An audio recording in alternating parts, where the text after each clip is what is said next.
என்னையா நடக்குது நம்ம நாட்டுல? இப்படி அடிச்சு விரட்டுறதுக்கு பேர் தான் ஜனநாயக நாடா? இங்க 1 வருஷம் 2 வருஷம்னு சாப்பிடாம தூங்காம உயிரை கொடுத்து நீட் எக்ஸாமுக்கு ப்ரிப்பேர் பண்ணி எக்ஸாமையும் நல்லபடியா எழுதி முடிச்சு நம்ம டாக்டர் ஆக போறோம்னு கனவு கண்டுட்டு இருக்கீல. நீங்க எழுதின எக்ஸாமோட கொஸ்டின் பேப்பர் லீக் ஆயிருச்சு.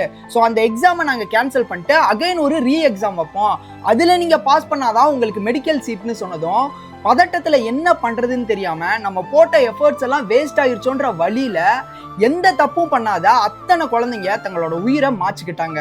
சரி, இப்படி ஒரு தவறு நடப்பதற்கு காரணமாக இருந்த நம்ம நாட்டோட எஜுகேஷன் மினிஸ்டரை அக்கௌண்டபிலிட்டி எடுத்து ராஜினாமா பண்ணுங்க அண்ட் இறந்தவங்க குடும்பத்துக்கு சரியான இழப்பீடு கொடுங்கன்னு கேட்டு டெல்லி ஜந்தர் மந்தர்ல அமைதியா ஒரு ஓரமா சரியான பெர்மிஷன்லாம் வாங்கிட்டு உண்ணாவிரத போராட்டத்தில் ஈடுபட்ட சோனம் வாங்சுக் அவர்களை போலீஸை வச்சு துண்டு கட்டா தூக்கிட்டு போய் ஹாஸ்பிட்டல்ல சேர்த்திருக்கீங்க.